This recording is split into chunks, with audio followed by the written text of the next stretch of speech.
الحمد للہ رب العالمین وبہ استعین واشہد ان لا الہ الا اللہ وحدہ لا شریک لہ واشہد ان محمدا عبدہ ورسولہ اما بعد۔ گرامی قدر مشاہدین، آج دنیا پر ایک نظر دوڑائی جائے اور خبروں کو دیکھا جائے تو آپ دیکھیں گے کہ ہر سال ہزاروں لوگ مختلف طریقوں سے خودکشی کر لیا کرتے ہیں۔ کوئی آگ لگا کر، کوئی گلا گھونٹ کر، کوئی اونچی جگہ سے کود کر، چاہے پہاڑی سے، چاہے اونچی بلڈنگ سے، چاہے اونچے پل سے، کوئی زہر کھا کر کے، کوئی اور کسی نقصان دہ چیز کا تناول کر کے، کوئی گولی مار کر کے، بہرحال مختلف انداز سے خودکشیوں کا ارتکاب کرتے ہیں۔ یہ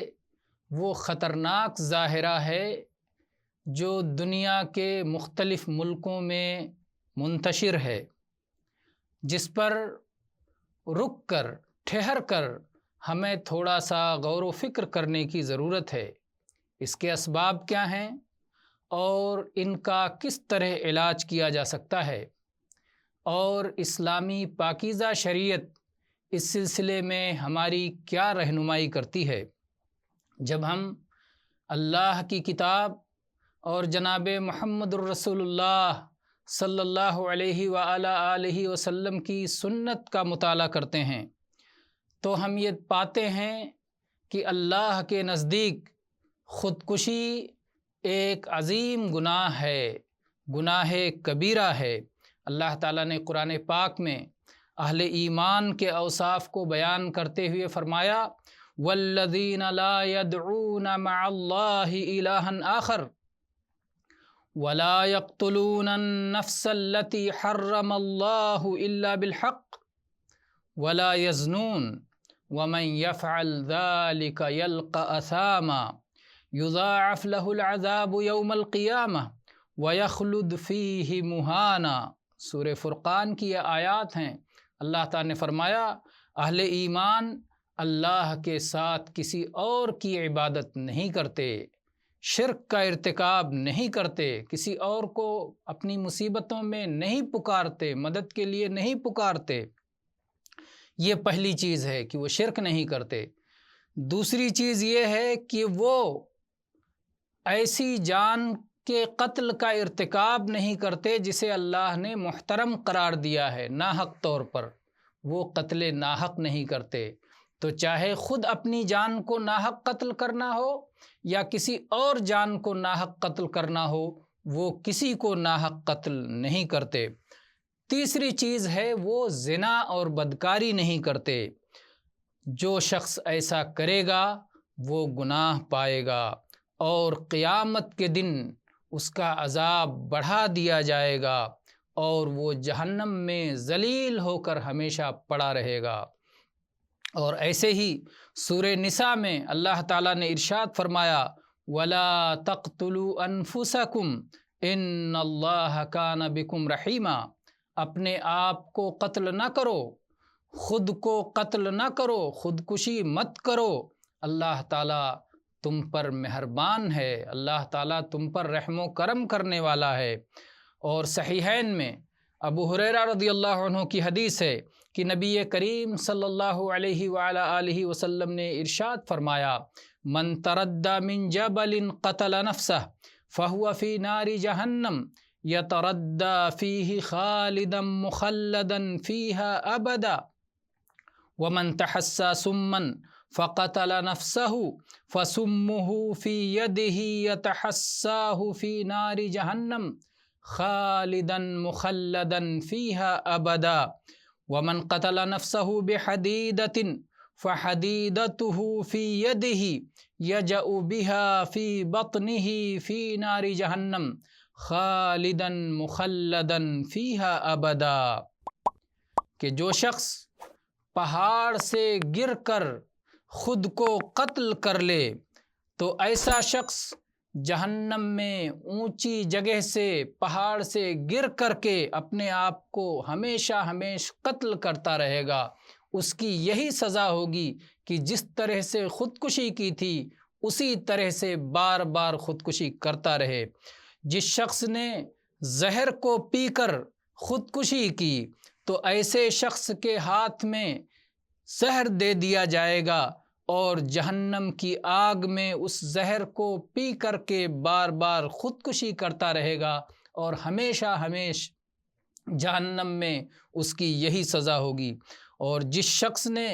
کسی دھاردار لوہے کے ہتھیار سے خودکشی کی تو اسے وہ دھاردار ہتھیار تھما دیا جائے گا اور وہ جس طرح سے اپنے پیٹ میں چاقو مار کر یا دھاردار ہتھیار سے اپنے بدن کو زخمی کر کے جس طرح اس نے دنیا میں خودکشی کی تھی اسی طرح جہنم میں وہ خود کو بار بار قتل کرتا رہے گا اور ایسا اس کے ساتھ ہمیشہ کے لیے ہوگا۔ ایسے ہی صحیح بخاری اور صحیح مسلم میں یہ حدیث بھی موجود ہے۔ ابو ہریرہ رضی اللہ عنہ بیان کرتے ہیں کہ نبی کریم صلی اللہ علیہ وآلہ آلہ وسلم نے ارشاد فرمایا، الذی یخنق نفسہ یخنقها فی النار والذی یطعنها فی النار، کہ جو شخص گلا گھونٹ کر خودکشی کرے گا وہ جہنم میں بار بار گلا گھونٹ کر خودکشی کرتا رہے گا، یہی اس کی سزا ہوگی۔ اور جو شخص خود کو زخمی کر کے مطعون کر کے خودکشی کی ہوگی تو جہنم میں اس کی یہی سزا ہوگی کہ خود کو بار بار نیزہ مار کر یا چاقو مار کر مرتا رہے، یہی اس کی سزا ہوگی۔ اور ایسے ہی صحیحین میں ثابت رضی اللہ عنہ سے یہ حدیث ہے کہ نبی صلی اللہ علیہ وسلم فرمایا، من قتل نفسہ بشیء فی الدنیا عذب بہ یوم القیامہ، کہ جو شخص دنیا میں کسی چیز کے ذریعے خود کو قتل کر لے، خودکشی کر لے، تو قیامت کے دن اسی طرح سے اسے عذاب دیا جائے گا۔ مختصر یہ ہے کہ ایسے شخص کا ٹھکانہ جہنم ہے اور جنت اس پر حرام کر دی جاتی ہے۔ صحیح بخاری اور صحیح مسلم میں یہ حدیث بھی آئی ہے، جندب رضی اللہ عنہ راوی ہیں کہ اللہ کے رسول صلی اللہ علیہ وسلم نے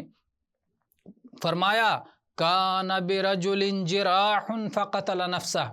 ایک آدمی کو کچھ زخم لگ گیا تھا، زخم کی مصیبت وہ برداشت نہ کر سکا، اس نے خودکشی کر لی۔ فقال اللہ تعالی بدرنی عبدی بنفسہ حرمت علیہ الجنہ، میرے بندے نے جلدی کر لی مجھ تک پہنچنے میں نے جنت کو اس پر حرام کر دیا۔ میں نے اس کو مہلت دی تھی دنیا میں اور میں نے اس کے لیے وقت دیا تھا، لیکن وہ جلدی میرے پاس پہنچنا چاہتا ہے تو میں نے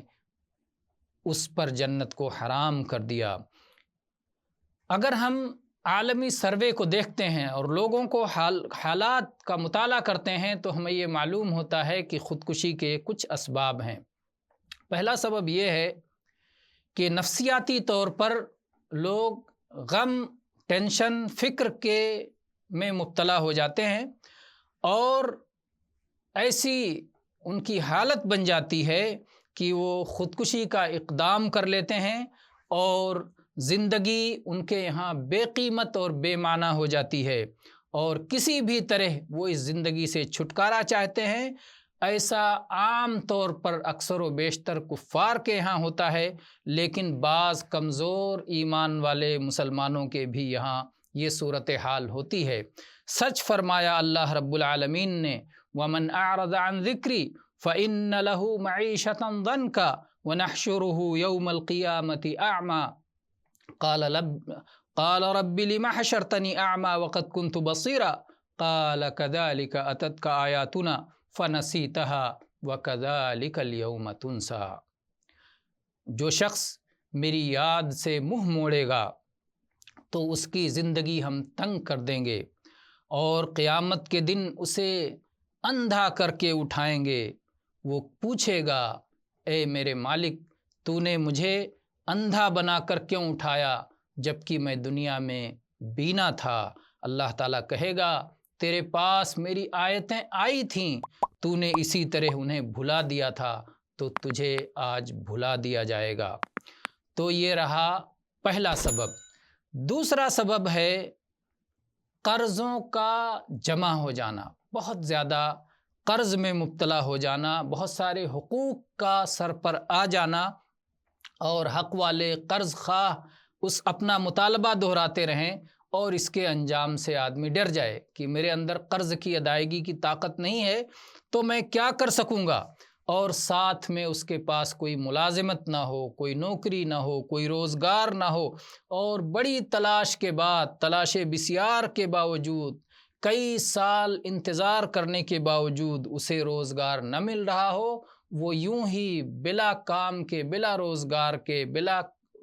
کسی نوکری اور ملازمت کے پڑا ہوا ہے، بیکار پڑا ہوا ہے، تو اس کی وجہ سے بہت سارے لوگ خودکشی کا ارتکاب کرتے ہیں۔ یا زبردست مالی خسارہ ہو جائے، کوئی تجارت کی اس میں گھاٹا ہو گیا، یا شیئر مارکیٹ میں کوئی مہنگا شیئر خریدا اور کمپنی ڈوب گئی اور سارا شیئر ڈوب گیا، یا اسی طرح سے اس کے پاس کوئی مستقل نفسیاتی بیماری کا شکار ہے، انزائٹی ہے، شخصیت میں انفصام ہے، اور اس طرح سے وہ اس نفسیاتی بیماری میں مبتلا ہو کر کے اپنے آپ کو مار ڈالتا ہے، خودکشی کر لیتا ہے۔ اور ایسے ہی یا یہ اسباب میں سے ہے کہ نشے کا عادی ہے، منشیات کو، مخدرات کو استعمال کرتا ہے، اس کی وجہ سے دماغ کے خلیے ختم ہو جاتے ہیں اور کبھی بھی یہ خودکشی کر سکتا ہے۔ ایسے ہی کبھی کبھی خاندانی مشکلات، گھریلو جھگڑے، طلاق، اور خاندان بکھر گیا ہے، تنہائی میں ہے، تو یہ سارے بھی اسباب بنتے ہیں۔ یا ایک لمبی مدت تک قید و بند میں رہتا ہے اور سمجھتا ہے کہ مجھے جو جیل کیا گیا ہے، قید و بند کیا گیا ہے، یہ مجھ پر ظلم ہو رہا ہے، میرے حقوق سے غفلت برتی جا رہی ہے، تو خودکشی کا شکار کر لیتا ہے۔ بعض دفعہ لوگ اپنی سیاسی بات منوانے کے لیے بھی خودکشی کرتے ہیں، کبھی کوئی وزیر اعظم کے دفتر کے سامنے، اور کبھی بڑی سرکاری ایمبیسی کے سامنے، یا کسی طرح سے ان جگہوں پر بے روزگار ہیں اس لیے روزگار کے مطالبے میں، تو مختلف حالات میں احتجاج کرنے کے لیے بہت سارے لوگ خودکشی کرتے ہیں۔ اسی طرح سے بعض حالات ایسے بھی ریکارڈ کیے گئے ہیں کہ بچے، نابالغ بچے بھی خودکشی کر لیتے ہیں۔ اس کی وجہ یہ ہوتی ہے کہ کارٹونی فلموں میں اس طرح کی چیزیں دکھائی جاتی ہیں، یا ایسے وہ پروگرام یا گیم کھیلتے ہیں جس میں اس پر آمادہ کیا جاتا ہے۔ اور ان اسباب کے ساتھ یہ سبب بھی جوڑا جا سکتا ہے کہ بعض لوگ غیر مناسب طریقے سے کار ڈرائیونگ کرتے ہیں، گاڑی چلاتے ہیں، چاہے موٹر سائیکل ہو، چاہے کار ہو، ڈرائیونگ میں، گاڑی چلانے میں، اپنی سواری کے چلانے میں وہ کسی نظام اور قانون کی پرواہ نہیں کرتے، سخت انتہائی تیز رفتاری کے ساتھ چلاتے ہیں، اور پھر گاڑی آؤٹ آف کنٹرول ہو جاتی ہے، بے قابو ہو جاتی ہے، اور اس کی وجہ سے وہ خود بھی مر جاتے ہیں اور دوسروں کی موت کا بھی سبب بنتے ہیں، تو یہ بھی خودکشی کا ایک سبب ہو سکتا ہے۔ ان ساری مشکلات کا حل یہ ہے کہ سب سے پہلی چیز کہ لوگوں کے اندر دینی مزاج پیدا کیا جائے، لوگوں کا تعلق دین سے مضبوط کیا جائے، انہیں اللہ کے احکام کی یاد دلائی جائے، ان کا اللہ پر بھروسہ مضبوط کیا جائے، اور اپنے تمام معاملات کو وہ اللہ کی طرف سپرد کرنے کے لیے تیار ہوں، اور ان کا یہ ایمان ہو وَإِن يَمْسَسْكَ اللَّهُ بِضُرٍّ فَلَا كَاشِفَ لَهُ إِلَّا هُوَ وَإِن يَمْسَسْكَ بِخَيْرٍ فَهُوَ عَلَى كُلِّ شَيْءٍ قَدِيرٌ، کہ اگر اللہ تعالیٰ تمہیں کوئی تکلیف پہنچائے تو اللہ کے سوا کوئی اس تکلیف کو دور کرنے پر قادر نہیں ہے، اور اگر اللہ تعالیٰ تمہیں کوئی نعمت دینا چاہے تو اس اللہ تعالیٰ ہر چیز پر قدرت رکھتا ہے۔ تو مصیبتوں پر صبر کرنا اور رزق کے لیے کوشش اور جد و جہد کرنا اور بھاگ دوڑ کرنا اور محنت کرنا، یہ انسان کی ذمہ داری ہے۔ اور روزی یہ صرف ملازمت اور جاب سے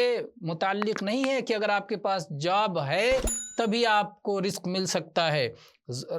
آپ کے پاس سرٹیفکیٹ ہے، اعلیٰ قسم کا سرٹیفکیٹ ہے، تبھی آپ جو ہے رزق پائیں گے؟ کتنے لوگ ہیں ان پڑھ ہیں، لکھنا پڑھنا نہیں، ایک حرف انہیں لکھنا پڑھنا نہیں معلوم،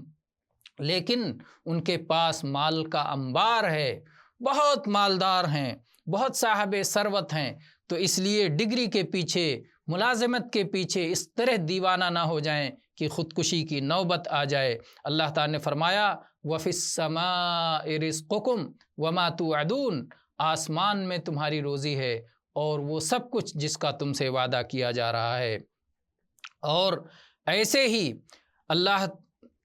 جو ہے اللہ کے اس حکم کو بھی بندہ یاد رکھے کہ میانہ روی اختیار کرے، اسراف اور فضول خرچی سے دور رہے، اور جب بہت ہی نازک حالات ہو جائیں تبھی قرض لے، بلا نازک حالات کے آئے قرض نہ لے۔ اللہ تعالیٰ نے فرمایا وَكُلُوا وَاشْرَبُوا وَلَا تُسْرِفُوا إِنَّهُ لَا يُحِبُّ الْمُسْرِفِينَ، کھاؤ پیو اور فضول خرچی نہ کرو، اللہ تعالیٰ فضول خرچی کرنے والوں کو پسند نہیں فرماتا۔ اسی طرح سے اس کا علاج یہ ہے کہ قرآن کریم کے ذریعے سے اس کا علاج کیا جائے۔ اللہ نے قرآن کریم میں ہر طرح کی نفسیاتی اور جسمانی بیماریوں کا علاج رکھا ہے۔ اللہ تعالیٰ نے فرمایا قُلْ هُوَ لِلَّذِينَ آمَنُوا هُدًى وَشِفَاءً، کہہ دیجئے کہ یہ کتاب قرآن مجید ایمان والوں کے لیے رہنمائی بھی ہے اور شفا بھی ہے۔ اور اللہ تعالیٰ نے فرمایا وَنُنَزِّلُ مِنَ الْقُرْآنِ مَا هُوَ شِفَاءٌ وَرَحْمَةٌ لِّلْمُؤْمِنِينَ، اور ہم جو قرآن آپ کی جانب نازل کرتے ہیں اس میں اہل ایمان کے لیے شفا ہے اور رحمت ہے۔ تو اس کے علاوہ قرآن کے علاج کے ساتھ ساتھ ماہر اطباء، حکیموں، ڈاکٹروں کہ جو قابل اعتبار ہوں ان سے رجوع کیا جائے، اور وہ جو دوائیں استعمال کرنے کا مشورہ دیں ان کے مشورے کے مطابق دوائیں بھی استعمال کی جائیں۔ اور ایسے ہی جو لوگ ڈرائیونگ کے معاملے میں بد احتیاطی کرتے ہیں یا نظام کی خلاف ورزی کرتے ہیں، ایسے لوگوں کو بتایا جائے کہ ایسا کرنا ان کے لیے شرعی طور پر حرام ہے۔ اللہ تعالیٰ نے فرمایا وَلَا تُلْقُوا بِأَيْدِيكُمْ إِلَى التَّهْلُكَةِ، خود کو ہلاکت میں نہ ڈالو۔ اور ایسے لوگوں کو بتایا جائے کہ اگر آپ ڈرائیونگ کے آداب کا لحاظ کرتے ہیں تو اس میں آپ کے لیے منافع ہیں، مصالح ہیں، فوائد ہیں، اور اگر آپ ٹریفک قانون کی خلاف ورزی کرتے ہیں تو اس میں آپ کے لیے مفاسد ہیں، نقصانات ہیں، آپ کی ہلاکت اور تباہی ہے۔ اور اس کے باوجود اگر کوئی نہ مانتا ہو تو اس کے لیے دیگر قانونی راستے اختیار کیے جا سکتے ہیں۔ ایسے ہی بچوں سے ایسے پروگرام، ایسے گیم، ایسی فلمیں، ایسے کارٹونی سیریلز